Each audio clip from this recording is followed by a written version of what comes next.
कहते सामने झट तेरे तो शीशे में आ रही है।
जय गौर श्री राधा रमनो विजयते। रिद्धिमा, आप मुझे देख सकते हैं बच्चे? खुशी तिवारी जी, आप मुझे क्लियरली सुन सकते हैं? आप सबका निमाई पाठशाला की आज की अति विशेष एक नवीन प्रारंभ की कक्षा में बहुत बहुत स्वागत है।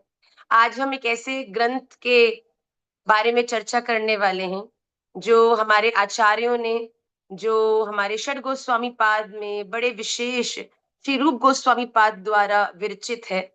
ऐसे रूप गोस्वामी पाद जिन्होंने प्रत्यक्ष श्रीमन चैतन्य महाप्रभु जी का संग किया है, न जाने उनसे कितने उपदेशों को श्रवण किया है, और उनमें से ही एक इस अद्भुत उपदेश को श्रवण करके हम लोग भी सही तरह से इस भक्ति मार्ग पर चले, उसके लिए इस उपदेशामृत नामक ग्रंथ की रचना की है। मुझे लगता है कि ये इस ग्रंथ के बारे में जानना मात्र भी इस चीज का प्रमाण है कि हम महाप्रभु के हैं और महाप्रभु हम सबके हैं। ये उपदेशामृत बहुत ही विलक्षण ग्रंथ है, क्योंकि अगर हमें राधा रमन लाल तक पहुंचना है, उनकी सेवा तक पहुंचना है, तो ऐसी दो रास्ते हैं जो हमको एक साथ तय करने पड़ेंगे।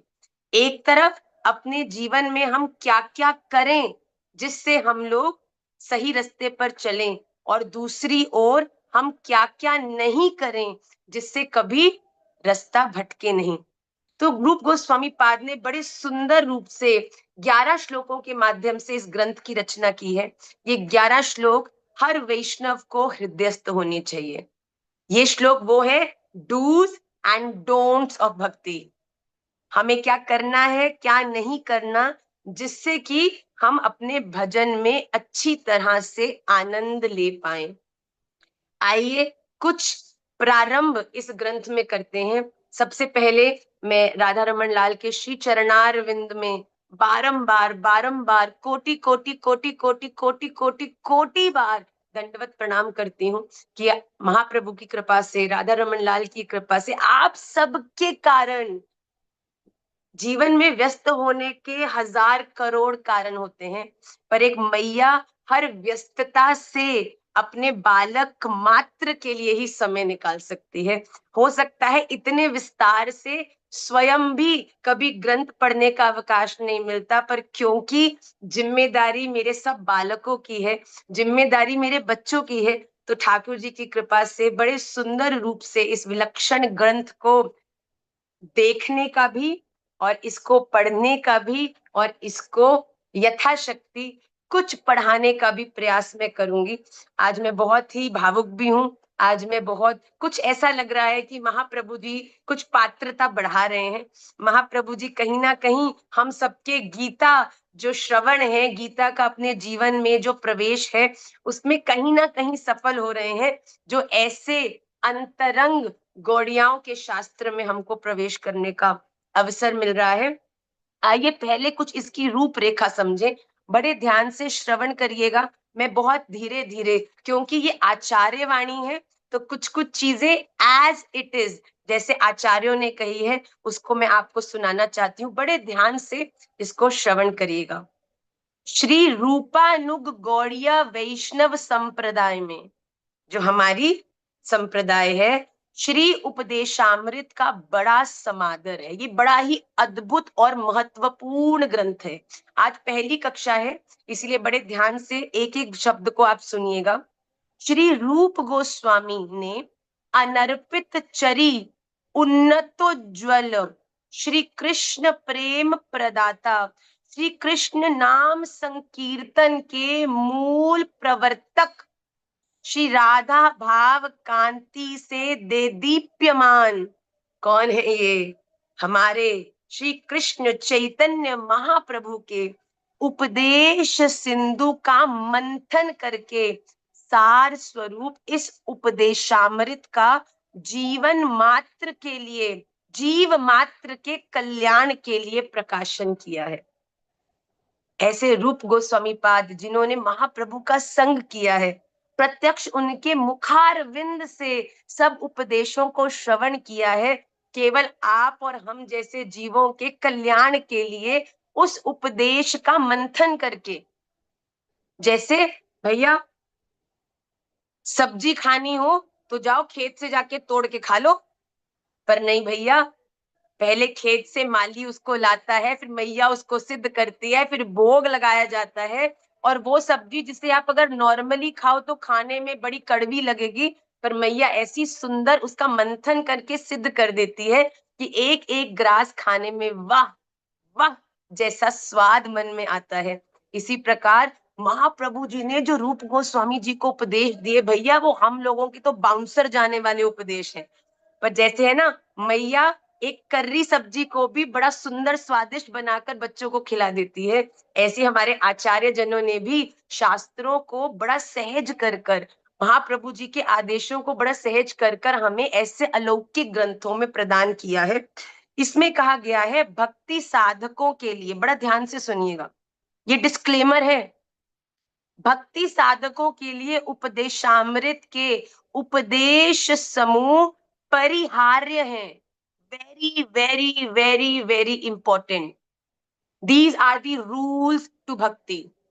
These are the most important things आपको भक्ति में पता होनी चाहिए, जिससे कि आपकी भक्ति बिना किसी विघ्न के हो। प्रॉब्लम सारी हम में ही है बेटा। प्रॉब्लम्स कोई दुनिया में नहीं है जिसके कारण हमारी भक्ति गड़बड़ होती है। प्रॉब्लम हम में ही है, जो हमको पता नहीं है भक्ति में क्या करना है और क्या नहीं करना। तो रूप गोस्वामी पाद ने अद्भुत तरीके से इस चीज का उल्लेख किया है। इन उपदेशों के पालन किए बिना, सुन लो भैया, कान कान खोलो, बड़े बड़े बड़े बड़े गौकर्ण हो जाओ इस प्लीज समय, बड़े बड़े कान। इन उपदेशों के पालन किए बिना विमल भक्ति राज्य में विशेषतः दुर्जयी रागानुग भक्ति मार्ग में प्रवेश करना कठिन नहीं है, असंभव है। असंभव। ठाकुर जी से निष्काम प्रेम करना है अगर, देखो ज्ञानी बनोगे तो रास्ता अलग है भैया, तपस्वी बनोगे रास्ता अलग है, पर भैया अगर राधा रमन लाल से विशुद्ध प्रेम करना है, अनर्पित चरी भक्ति, जो भक्ति आपको ठाकुर जी से प्रेम करना सिखाती है, उस रागानुग भक्ति में अगर प्रवेश करना है, तो उपदेशामृत के असूलों पर चलना is not option, it is mandatory. चलना ही पड़ेगा। स्कूल जाना है तो अगर किसी को इंग्लिश की क्लास नहीं पसंद, तो इसका मतलब है कि वो इंग्लिश नहीं करे पढ़े, पढ़ना पड़ेगा। सिलेबस में है, एग्जाम होगा, और अगर इंग्लिश में फेल हो जाओगे तो क्लास में फेल हो जाओगे। भगवान यहाँ पे क्या कह रहे हैं? प्रेमावतारी श्री कृष्ण चैतन्य महाप्रभु के निकटतम, ये लीला सुनो कैसे उपदेशामृत की रचना रूप गोस्वामी पाद ने करी। प्रेमावतारी श्री चैतन्य महाप्रभु के निकटतम प्रिय सेवक, महाप्रभु जी के एक बड़ी प्रिय सेवक थे, उनका नाम है श्री गोविंद। महाप्रभु जी का प्रसाद भी सिद्ध करते थे गोविंद प्रभु। तो जो श्री गोविंद है, उनके द्वारा लिखित कड़चा, कड़चा मतलब श्लोकों से ज्ञात होता है कि श्री चैतन्य महाप्रभु जी ने अपने अप्रगट लीला विष्कार से पूर्व सब समय सुदीप्त विप्रलंब भाव में विभोर रहा करते थे। अब श्री गोविंद कौन है? श्री गोविंद महाप्रभु जी की सेवा में रहते, और महाप्रभु जी की एक एक चीज को, कर्चा मतलब डायरी, बंगाल में कर्चा बोलते हैं डायरी। हम लोग के, कई लोगों के अभ्यास होता है ना डायरी लिखना, क्या हुआ, कैसे हुआ, क्यों हुआ। तो श्री गोविंद प्रभु कर्चा लिखते थे, और ये कर्चाओं के माध्यम से ही श्री कृष्णदास कविराज जी ने संपूर्ण श्रीमन चैतन्य महाप्रभु के कुछ कुछ भागों को लिखा है। तो अपने कर्चा में गोविंद प्रभु ने लिखा कि महाप्रभु जी ने जब अपनी लीला को विश्राम करना था ना, उससे कुछ समय पहले से ही महाप्रभु बहुत ज्यादा विप्रलंबन में रहते थे, विरह भाव में रहते थे। अष्ट सात्विक भाव उनमें प्रकट होते, कभी जोर जोर से एकदम से रात्रि में उठ के रोने लगते, कभी इधर उधर दौड़ते, दीवारों में सिर मारते। सब लोग बड़े घबरा जाते कि प्रभु को क्या हुआ, प्रभु को क्या हुआ, संभालने की कोशिश करते, रक्त गिरता, पर महाप्रभु जी किसी से संभलते नहीं। ये देह छूटता क्यों नहीं? एक मछली भी जल से इतना प्रेम करती है कि जल से जब बाहर निकाल दो तो तड़प तड़प के मर जाती है। अभी तक भी हे कृष्णा, तुम्हारे विरह में अगर ये शरीर नहीं छूटा है तो कहीं ना कहीं अभी मेरा प्रेम इतना गूढ़ नहीं है। मुझसे श्रेष्ठ तो मछली का प्रेम है, जो पानी से अलग होते ही तड़प तड़प के मर जाती है। बहुत विप्रलंबन में महाप्रभु रहते। ये कौन बता रहा है? श्री गोविंद। उस समय उनके अंतरंग परिकर जो हमेशा उनके आसपास रहते थे, ये उस काल की बात है जब महाप्रभु जी अपनी लीला को, ये जगन्नाथपुरी की बात हो रही है, क्योंकि महाप्रभु जी ने अपने अंतिम समय श्री जगन्नाथपुरी में व्यतीत किया। वहां पर कहते हैं कि उस समय उनके अंतरंग परिकर श्री स्वरूप दामोदर जी और राय रामानंद जी भावा अनुरूप कृष्ण कथाओं और पदावलियों से उन्हें संतावना देने का प्रयास करते। महाप्रभु जी जब भावावेश में आते ना, तो किसी के भी कुछ बोलने से उनको सुनता नहीं, बस इधर उधर दौड़ते, इधर उधर सिर मारते, कभी उछलते, कभी गिरते। इतनी उनको चोट लगती तो जो उनके आसपास के परिकर थे ना, वो देख नहीं पाते, कैसे कैसे प्रभु को रोकें, कैसे इनको कंट्रोल करें। उसी समय श्री स्वरूप दामोदर जी और राय रामानंद जी कुछ नहीं करते, बैठे बैठे प्रारंभ कर देते, जयति तेधिकम जन्मना व्रज। जैसे ही गोपी गीत का एक श्लोक का जयति पड़ता प्रभु के कर्णों में, प्रभु वहीं रुक जाते। कृष्ण कहाँ, कृष्ण कृष्ण कृष्ण करते महाप्रभु उस भाव को कंट्रोल करके गोपी गीत को सुनने लगते। जैसे कोई किसी को बहुत ज्यादा चोट लग गई हो ना, तो गोपी गीत प्रभु के लिए उस समय उस औषधि की तरह है, जो उस रक्त बहते चोट में से उसको कुछ शीतलता प्रदान करती। तो स्वरूप दामोदर जी, राय रामानंद जी कृष्ण कथाएं, विलग विलग पदों का गान करने लगते, जिससे प्रभु कुछ ठीक हो जाए, प्रभु का जो ये भावावेश है वो कुछ कंट्रोल हो जाए। उन्हीं दिनों एक बार, बड़े ध्यान से सुनिएगा, आज हम लोग प्रथम श्लोक में प्रवेश नहीं करेंगे, ऐसा मेरा भाव है। केवल उपदेशामृत के हम जो भूमिका है उसको भी मन से स्मरण करेंगे ना, आपके हृदय को, बड़ी आपके हृदय में भी वो जो कहते हैं ना कि भाव प्रकट होगा कि क्या स्थिति होगी महाप्रभु की, क्या स्थिति होगी श्री गोविंद की, क्या स्थिति होगी राय रामानंद की, जब महाप्रभु को ऐसे उछलते हुए श्री कृष्ण विरह में दर्शन करते होंगे। क्या माहौल होगा। आप आज इसका एक हफ्ता इसका चिंतन करिएगा, आपको बड़ा आनंद आएगा। उन्हीं दिनों की बात है कि एक बार वे अपने परिकरों के साथ समुद्र तट पर बैठे हुए कृष्ण कथा में संलिग्न थे। महाप्रभु जी और उनका पूरा परिकर बैठा था, और परिकर के कुछ लोग महाप्रभु जी को कृष्ण कथा सुना रहे थे। नील समुद्र उपकूलवर्ती सघन वृक्षावली तथा ऊंचे बलूकों के टीलों को देखकर हठात, जिसके जो वृंदावन से प्रेम करता है ना, उसको घट घट में वृंदावन का दर्शन होता है।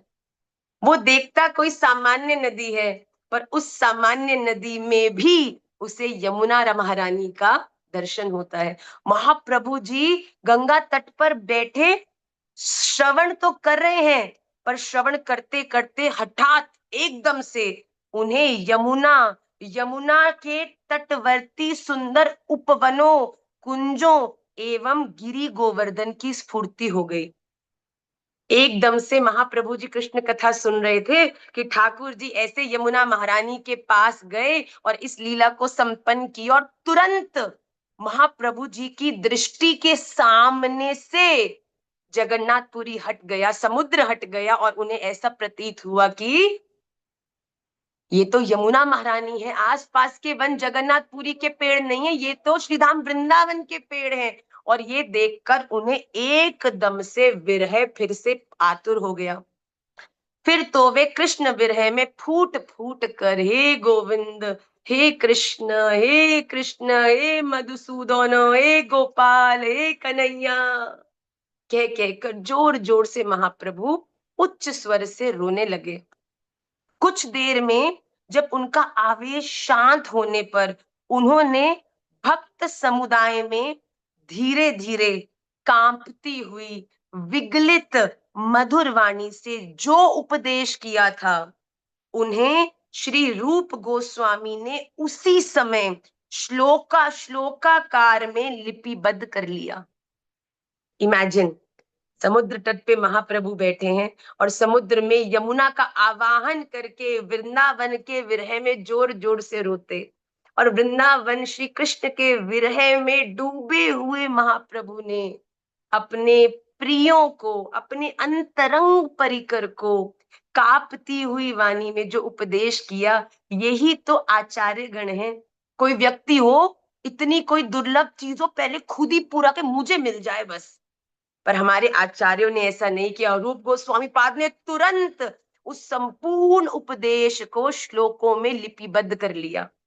इतना ज्ञान उनमें था।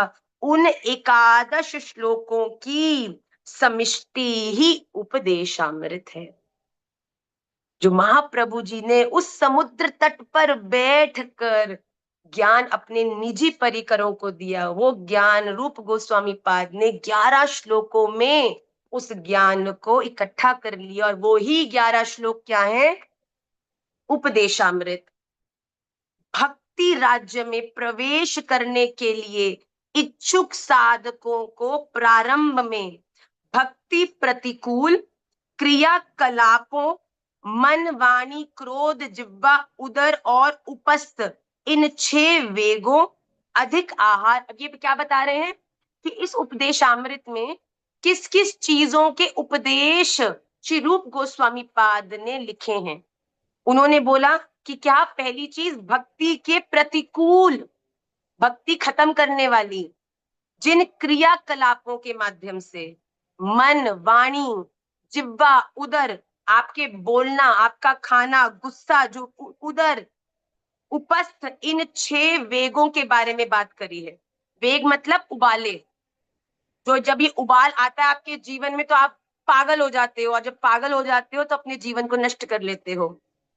उसके बाद अधिक आहार, वृथा प्रयास, वृथा ग्राम्य आलाप, नियमाग्रह, कुसंग और लालच, ऐसे दोषों का परित्याग करना आवश्यक है। पहला श्लोक क्या बोलता है? वाचो वेगम, मनसकोद वेगम, जिह्वा वेगम, उदरोपस्थ वेगम, कि किन किन चीजों को कंट्रोल करने की जरूरत है। दूसरा श्लोक कहता है क्या क्या चीजें आपकी भक्ति खत्म कर देती हैं। तीसरा श्लोक क्या कहता है कि किन किन कौन सी चीजें आपके जीवन में प्रवेश कर जाती हैं और आपकी भक्ति को बढ़ाती हैं जब आप अपने जीवन में सही भक्ति मार्ग पर चलते हो।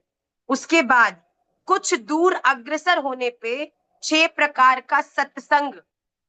कितने प्रकार का सत्संग होता है? त्रिविध भक्तों का समादर और उनके सेवा शुश्रूषा भी होनी चाहिए। अंत में रूप गोस्वामी पाद ने कायिक और मानसिक रूप में व्रज मंडल में निवास करते हुए ब्रज रस रसिक कृष्ण अनुरागी जनों के आनुगत्य में निरंतर श्री कृष्ण नाम रूप गुण लीला कथन के कीर्तन और स्मरण में अपनी जिह्वा और मन को नियुक्त करना है। इस शास्त्र में जो आपको मिलने वाला है ना, वो एक ऐसी मणि है जिसको अगर आपने धारण कर लिया ना, तो जैसे भगवान नारायण अपने छाती पर कौस्तुभ मणि धारण करते हैं, वैसे ही मेरे राधा रमण लाल आपको अपने शीश की मणि बना लेंगे भैया। ऐसा ये मणि ठाकुर जी तक आपको ले जाने में इतना सहज कर देगी। और कहते हैं श्रीमती राधा रानी और श्री कृष्ण को श्रीमती राधिका श्री कृष्ण को सर्वाधिक प्रिय है। प्रिया जी का कुंड भी वैसे ही श्री कृष्ण को सर्वाधिक प्रिय है। इसीलिए ध्यान सुनिए, राधा कुंड की महिमा क्यों है हम गौड़ियों में। इसीलिए रागा नुगा भक्ति साधकों को श्री कृष्ण के सर्वाधिक प्रिय महाभाव स्वरूपा श्रीमती राधा रानी राधिका जी एवं श्री राधा कुंड का अवश्य ही आश्रय लेना चाहिए। श्री चैतन्य महाप्रभु इन सर्वोत्तम उपदेशों का सार उपदेशामृत में उल्लेख करवाते हैं। अब जब भी आप लोग ब्रज जाएंगे, बात का विचार करिएगा। जितना जरूरी आपके लिए राधा रमण लाल का दर्शन करना है, उतना ही जरूरी एक और स्थान पर जाकर कुछ समय भजन।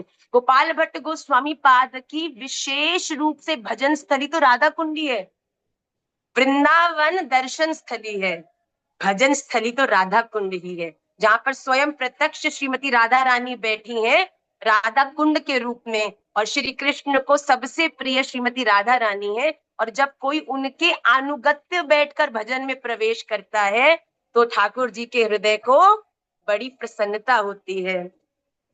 अब आइए, ये तो हुआ उपदेशामृत का विषय, समझ आया कैसे भाव विभोर होके श्री रूप गोस्वामी पाद ने महाप्रभु के मुखारविंद से निकले हुए उपदेशों को 11 श्लोकों में लिख दिया।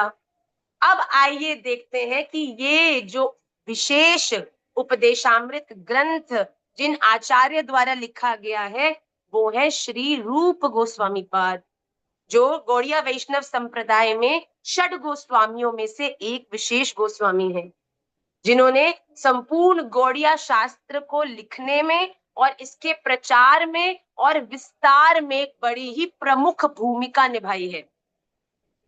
श्री रूप गोस्वामी पाद, श्री सनातन गोस्वामी पाद, ये दोनों भ्राता हैं। और इनके संग संग श्री गोपाल भट्ट गोस्वामी पाद, श्री जीव गोस्वामी पाद, श्री रघुनाथ दास गोस्वामी पाद और श्री रघुनाथ भट्ट गोस्वामी पाद, इन 6 गोस्वामियों ने संपूर्ण गौड़िया वैष्णव संप्रदाय का पूरी तरह से इसका विस्तार किया है। तो श्री उपदेशामृत के मूल रचयिता श्री रूप गोस्वामी कौन है, आइए इनके बारे में भी जानते हैं। जानना चाहिए, जिन्होंने हम लोगों के लिए इतना बड़ा कार्य किया, वो आखिर में है कौन। उनके पूर्वज, रूप गोस्वामी पाद के जो पूर्वज हैं, वो कर्नाटक प्रदेश के भारद्वाज गोत्रीय यजुर्वेदीय ब्राह्मण राजवंशी थे। हम लोग अभी श्रीरंगम गए थे, तो जो लोग गए थे वो जानते हैं। हमने श्रीरंगम में श्री रूप गोस्वामी पाद के संपूर्ण चरित्र को बड़े विस्तार से पढ़ा। हम रोज महारूप गोस्वामी पाद के चरित्र के बारे में थोड़ी देर 1 घंटा बैठकर चिंतन करते, हम बच्चों को उनका चरित्र सुनाते। अब हमको पता चल रहा है कि क्यों इतने विस्तार से वहां पर रूप गोस्वामी पाद का ही चरित्र चिंतन हुआ, क्योंकि भैया वापस आके बालकों को उपदेशामृत प्रारंभ कराना था ना। तो आप देखो, ठाकुर जी की हर लीला बड़ी कनेक्टेड है। हमको बाद में समझ आती है भैया कि हम तो बुद्धू हैं, हमको तो पता नहीं ये क्या करने वाले हैं, पर ठाकुर जी को पता है कि तुम अगर मेरी कठपुतली बनोगे ना, तो ऐसा नचाऊंगा कि फिर रास करने में चूकोगे नहीं भैया।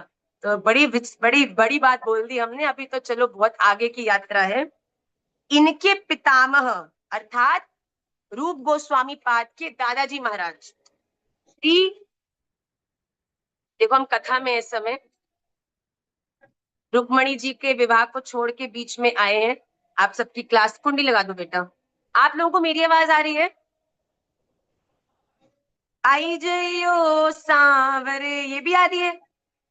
सांवरे आई जय, हम भी तो आई जइयो करने की कोशिश में लग रहे हैं भैया, ऐसे बन जाए कि सावरा आ जाए, वरना हम तो मन में बनाए बैठे हैं कि कुछ भी कर लो भैया, राधा रमन तो मिल ही जाएंगे, ऐसे ना है मिले ठाकुर भैया।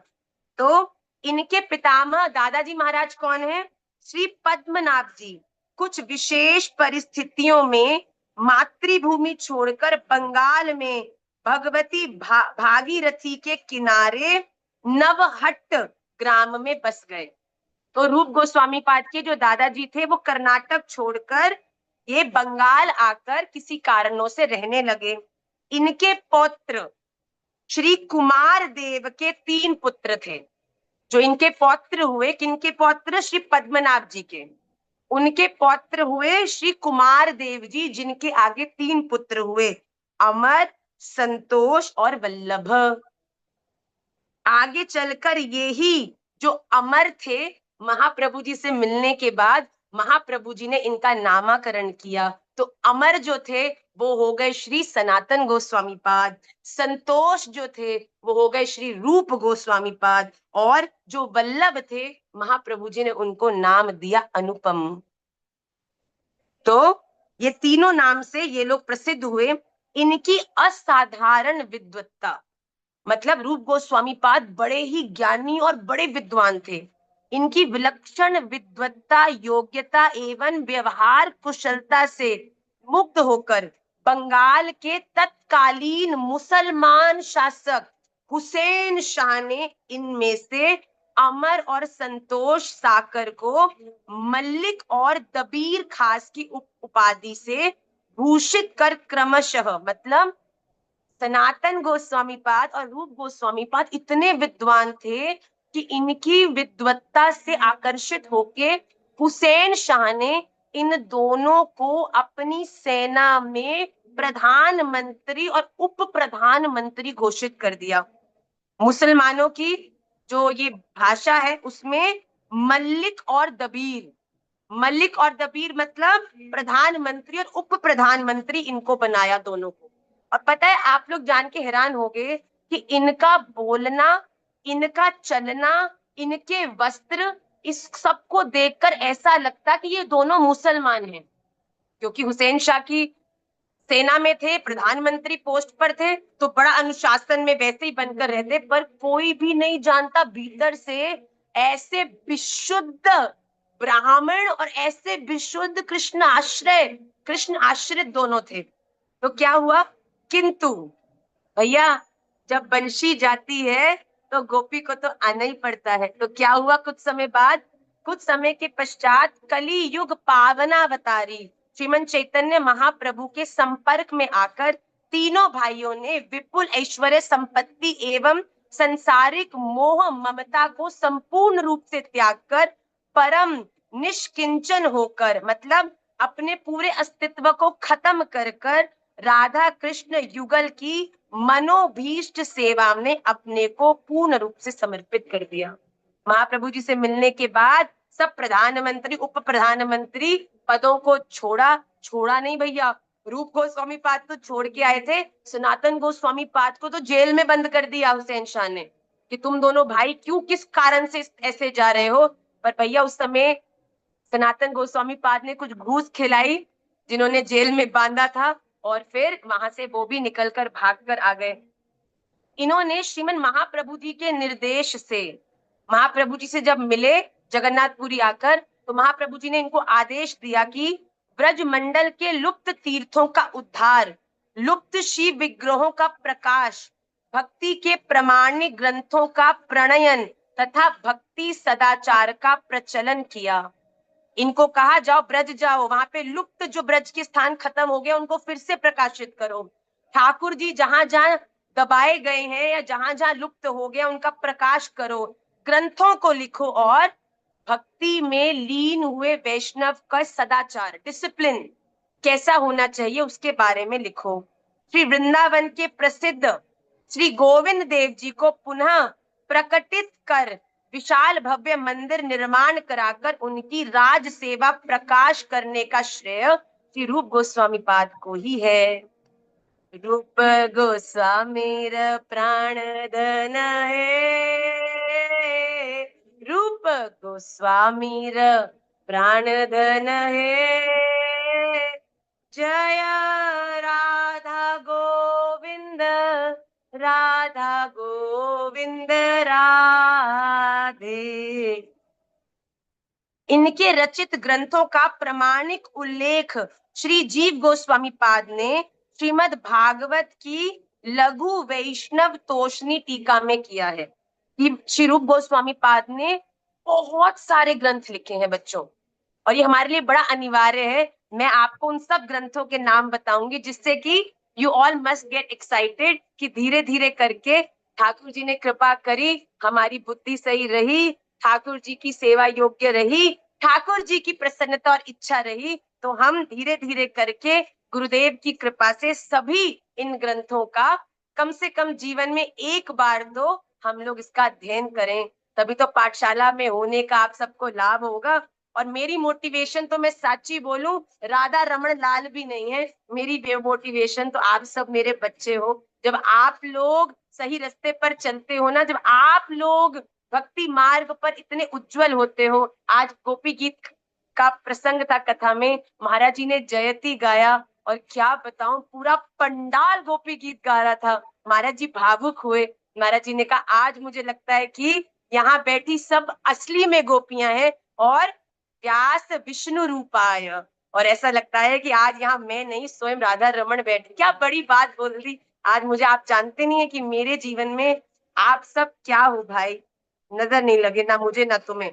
तो यहाँ पर क्या कह रहे हैं जीव गोस्वामी पाद ने अपनी श्रीमद् भागवत की लघु वैष्णव तोषणी टीका में उनके रूप गोस्वामी पाद द्वारा रचित ग्रंथों का उल्लेख किया है।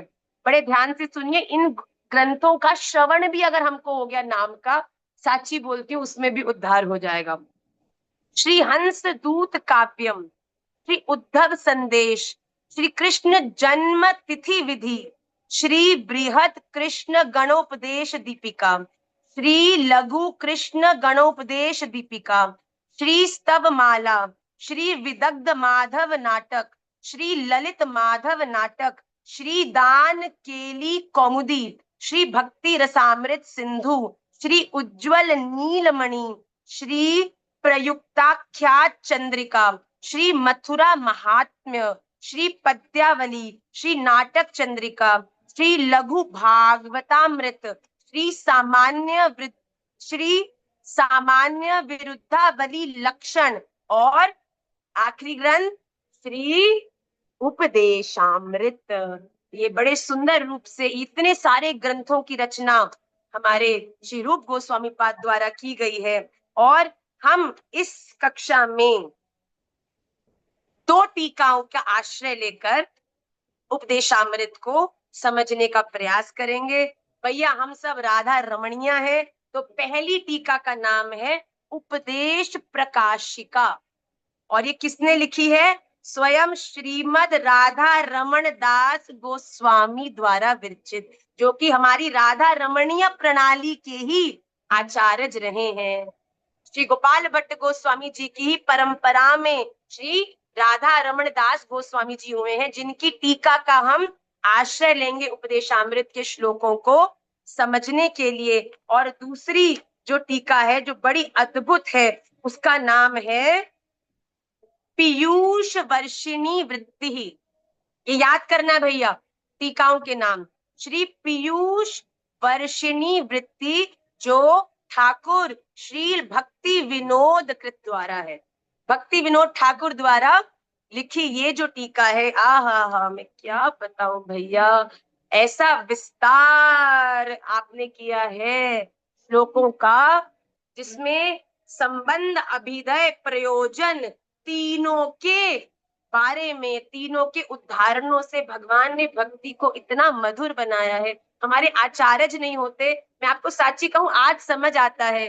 गुरु गोविंद दऊ खड़े काके लागू पाए, बलिहारी गुरु आप नो।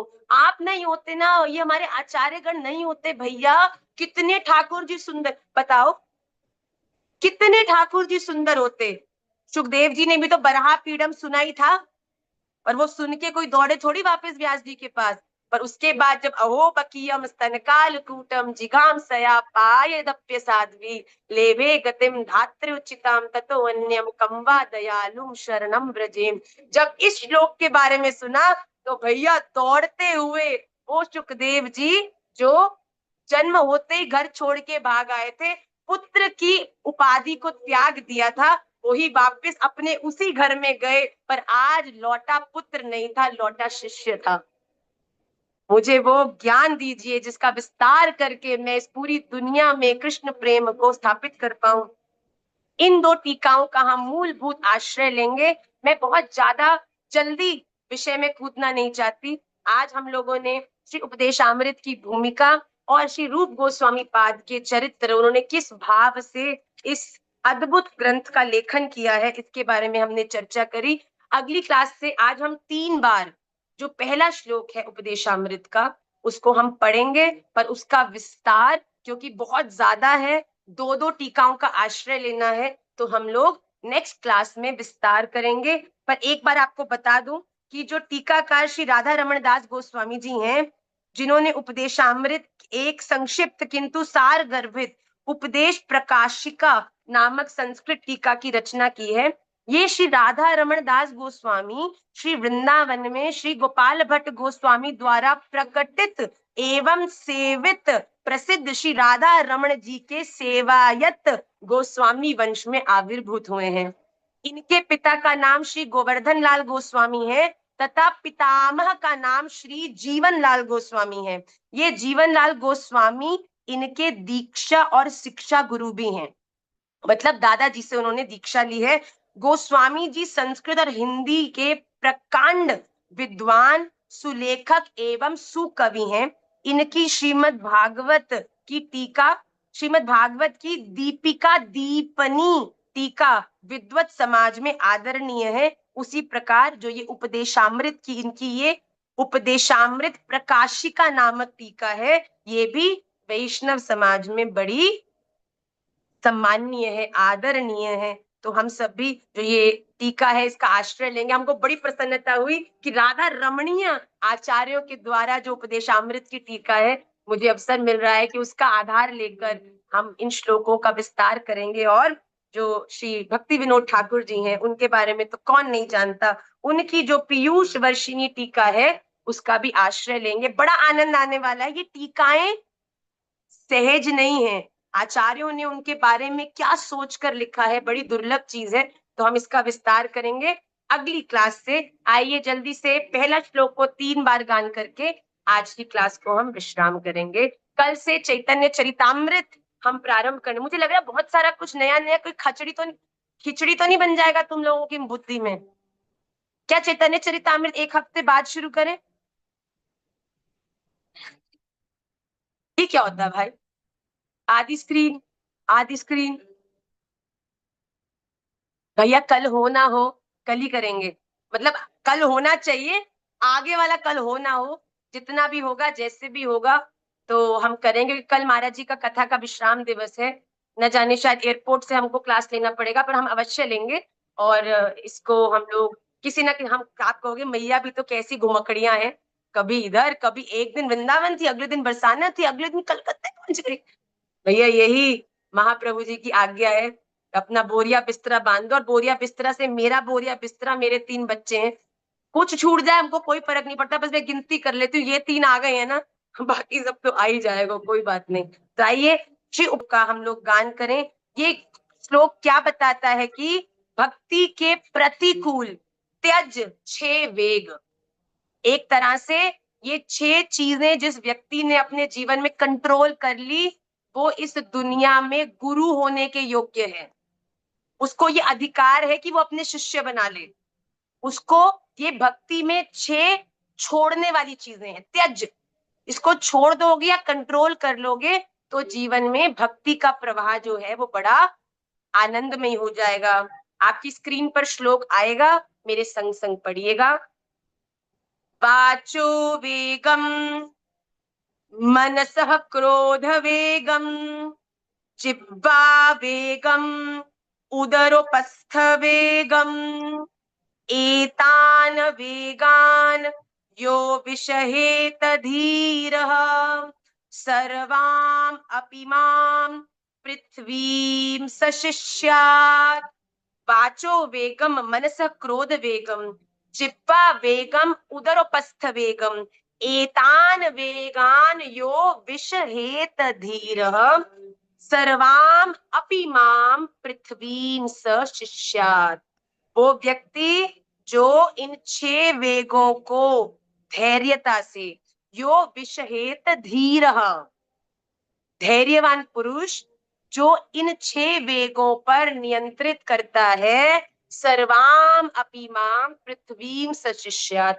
भगवान कहते हैं, रूप गोस्वामी पाद कहते हैं, महाप्रभु जी ने कहा है, ऐसा व्यक्ति को अधिकार है कि वो इस दुनिया में सबको अपना शिष्य बना ले। तो ये गुरु होने का लक्षण है, लीडर होने का, कि वाचो वेगम मनसः क्रोध वेगम जिह्वा वेगम उदरोपस्थ वेगम। उदर और उपस्थ मतलब कि अगली क्लास में बताएंगे। ये 6 प्रकार के वेग हैं जिनको छोड़ने के लिए महाप्रभु जी ने रूप गोस्वामी पाद और अपने अंतरंग वैष्णवों को आज्ञा दी, जो आपको अगली कक्षा में हम दोनों टीकाओं के माध्यम से समझाएंगे, भावार्थ भी करेंगे।